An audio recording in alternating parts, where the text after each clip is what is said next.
नमस्कार दर्शक बंधु, आज हूँ मंगलवार दिन नवेम्बर मास 4 तारिख। आसतु जानिबा आजर संपूर्ण खबर आउ देश दुनियार सबु बड़ खबर उपरे नजर पकाइबा। ता पूर्व चैनल ले नुआ आसीथिले चैनल को सब्सक्राइब करी पाखरे आसुथिबा बेल आइकन को ऑन करी रखंतु। तेबे आसतु आजर गुरुत्वपूर्ण खबर गुड़िक उपरे नजर पकाइबा।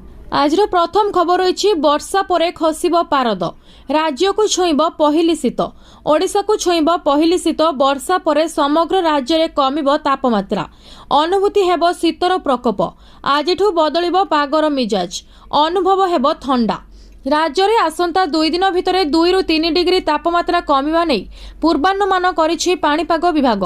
विशेषकर आभ्यंतरीण और दक्षिण ओडिशा रे रातिर तापमात्रा रे परिवर्तन हेबो। सेपटे म्यांमार उपकूल रे एक घूर्णिबलय सृष्टि होइथिबा बेले ओडिशा उपरे कोनोसी प्रभाव नथिबा कहिसंती पाणीपाग विशेषज्ञ। 7 तारिख जाए पाग मुख्यतः सुखिला रहिबो। सेपटे म्यांमार उपकूल रे एक घूर्णिबलय सृष्टि होइछि, जहाँ लघुचाप परिणत होई आगामी 5 दिन भितर पश्चिमबंग किंबा बंगाल आड़कू ताहा गति करिपारे। ओडिशा उपकूल रे एहार किछि प्रभाव पड़िबो नाही। आगामी 7 तारिख जाए पाग मुख्यतः सुखिला रहिबो। गोटिए किंबा 2टी स्थान रे हालुकारू मध्यम धरणर वर्षा हेबा नै पाणीपाग विभाग पूर्वानुमान करिछि। राज्य में आसंता 2 दिन मध्य रातिर तापमात्रा कमिब, 2 ରୁ 3 डिग्री तापमात्रा कमिब, यह पूर्वानुमान करिछि पाणीपाग विभाग। परवर्ती खबर रही पुरी रे प्रबल गहली, बड़ दांडरे असंभाळ भिड़। पंचकर प्रथम दिन सह रविवार थिबारु लोकरण्य श्रीक्षेत्र। हजार हजार श्रद्धालुओं समागम जोगु ठेलापेला स्थिति। ब्यारिकेड भांगी प्रवेश करने को उद्यम कले भक्त। महाप्रभुଙ୍କ दर्शन पाई भोरु ब्यारिकेड रे लंबा लाइन ले श्रद्धालु। सकाळु संध्या जाए कमिलानी गहली।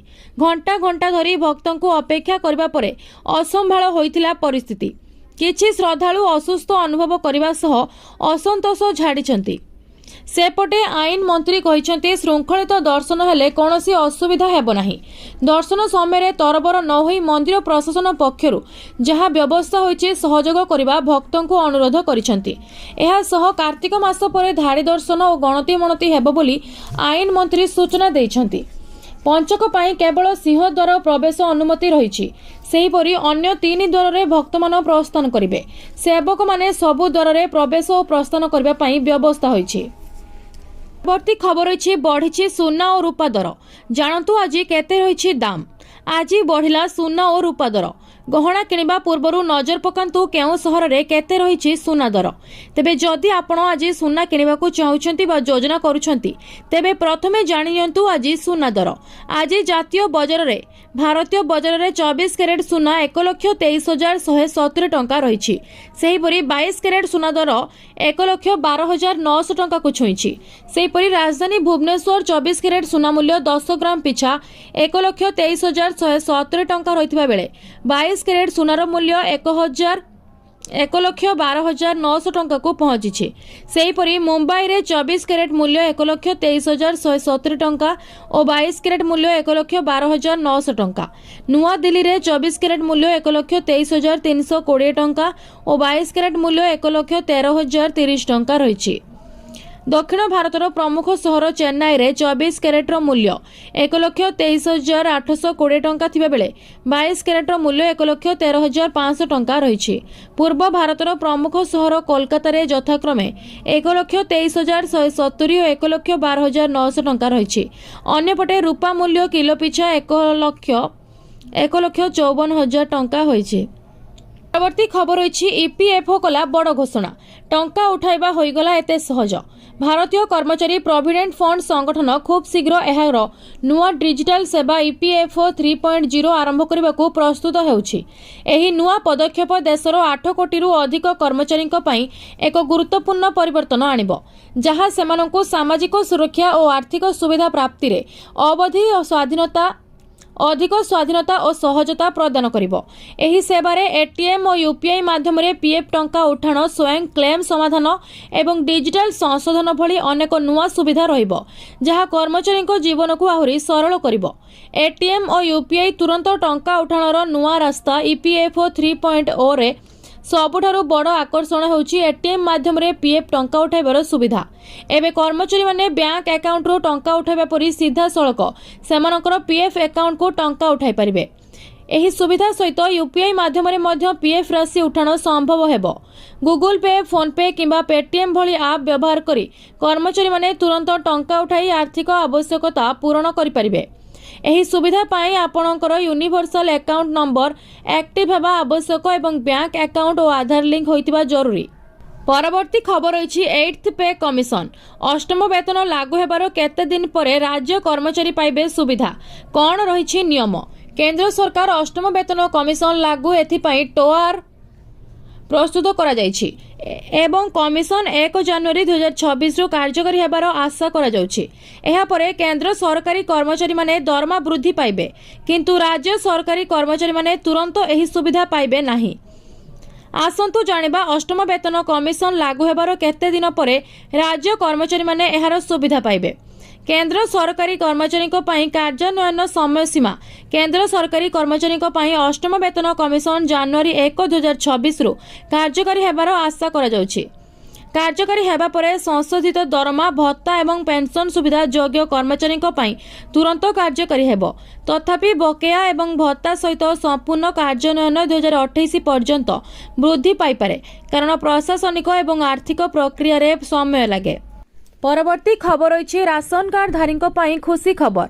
डिसेम्बर 31 सुधा करा जाई पारिबो ई-केवाईसी। सरकार खाद्य सुरक्षा योजना रे सामिल थिबा हिताधिकारी मानक पई खुशी खबर आसीछि। कोनोसी कारणरू एपर्यंत ई-केवाईसी कराई न पारिथिबा हिताधिकारी माने आसंता डिसेम्बर 31 सुधा निकटस्थ खाउटी सर्वमूल्य दुकान बा राशन कार्ड परिचालना केंद्र को जाई निज आधारयुक्त ई-केवाईसी कराई पारिबे। ए संपर्क में खाद्य जोगाण और खाउटी कल्याण विभाग पक्षर सूचना दिया जायछि। पूर्वरु राशन कार्ड को नहीं जोगाण मंत्री कृष्णचंद्र पात्र अक्टोबर मासरे कहिथिले जो माने निजर ई-केवाईसी करि नाहांती सेमानंकु आसंता मासरु आउ चाउल मिलिबनी। केंद्र सरकार ई-केवाईसी को बंद करिसंती। जो माने ई-केवाईसी न करी मध्य चाउल पाउछंती आसंता मासरु एहाकु बंद कर दिया जिवो। गत 7 रु 8 मास धरी ई-केवाईसी प्रक्रिया चलीथिला, तेणु आउ बढ़िबार नाही।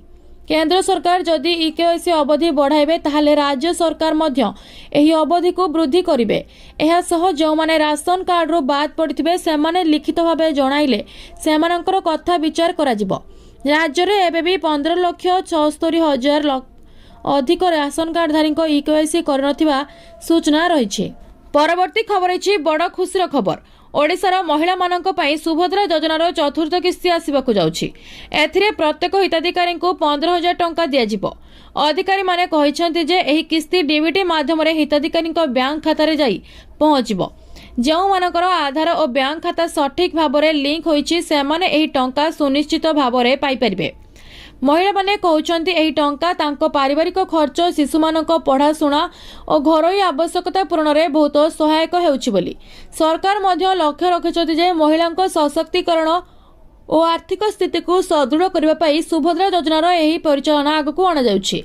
जो माने निज किस्ती टंका आसिबो कि नहीं चेक करने को चाहती से माने निकटस्थ ब्लॉक केंद्र बा सीएससी माध्यम सहजरे तथ्य जानि परिबे। तेबे आपण माने एबे जाय प्रथम, द्वितीय, तृतीय केतोटी किस्ती टंका पाइछंती ताहा हमको कमेंट करी निश्चय जणांतु। परवर्ती खबर अछि भारतर कृषक मानक पई खुशीर सुसंवाद। केंद्र सरकार चाषी आर्थिक सहायता पई चालुथिबा पीएम किसान सम्मान निधि योजनार 21तम किस्ती शीघ्र जारी हेबाकु जाउछि। एही किस्ती रे चाषी माने प्रति जन 2,000 टंका प्रत्यक्ष भुगतान रूपे पाइबे, जहा डीबीटी माध्यम रे सीधासळख तांको बैंक खाता रे पहुंचिबो। सरकारी सूचना अनुसार एही किस्तीर लाभ निश्चित भाव में पाइबा पई चाषी मानकर आधार, बैंक खाता एवं ई-केवाईसी सठिक भाव में लिंक होइतिबा आवश्यक। जदि कहारी खाता लिंक होई न थाए सेमाने निकटस्थ सीएससी केंद्र बा ब्लॉक ऑफिस माध्यम रे समस्या समाधान करि परिबे। पूर्वरु चाषी माने पीएम किसान योजना अंतर्गत 20टी किस्तीरु लाभ नै सारिछंती एवं 21तम किस्ती सेमानक पई आशार सूचक भाव में आसीछि। ग्रामीण अंचलर चाषी माने कहउछंती जे एही टंका तांको पारिवारिक खर्च, सार, बिया और चाषी काम रे बहुत सहायक हेउछि। परवर्ती खबर रही आधार अपडेट है सहज। एबे ऑनलाइन बदलाई परिबो नाम, जन्म तारीख एवं मोबाइल नंबर। जानतु प्रोसेस। नवेम्बर आरंभ सहित साधारण नागरिकों सह जड़ित अनेक नियम परिवर्तन देखा मिली। सरकार द्वारा प्रचलित नूतन नियम सीधासलख साधारण लोकों पर प्रभाव पकाइब। एही परिवर्तन गुड़िक मुख्यतः बैंकिंग एवं आधार सहित जड़ित यूआईडीआई नवेम्बर 1 तारिख किसी गुरुत्वपूर्ण परिवर्तन कार्यकारी करुछि। एही परिवर्तन अनुसार आधार कार्ड धारक माने एबे जेकोसी समय सेमानकर नाम, मोबाइल नंबर, जन्म तारीख एवं ठिकाना परिवर्तन करिपारिबे। एही परिवर्तन करबा पई आधार केंद्र को जीवार आवश्यकता नाही। नूतन नियम अनुसार आपण जेकोसी स्थान ऑनलाइन ले एही परिवर्तन गुड़िक करिपारिबे। यूआईडीआई आधार सहित जड़ित 3टी मुख्य परिवर्तन करिछे। लक्ष्य हेउछि आधार संबंधित सेवा गुड़िक द्रुत एवं सहजरे पहुंचाइबा। आधार सेवा पई शुल्क वृद्धि। यूआईडीआई घोषणा करिछि जे आधार सेवा पई शुल्क संशोधन कराजिबो।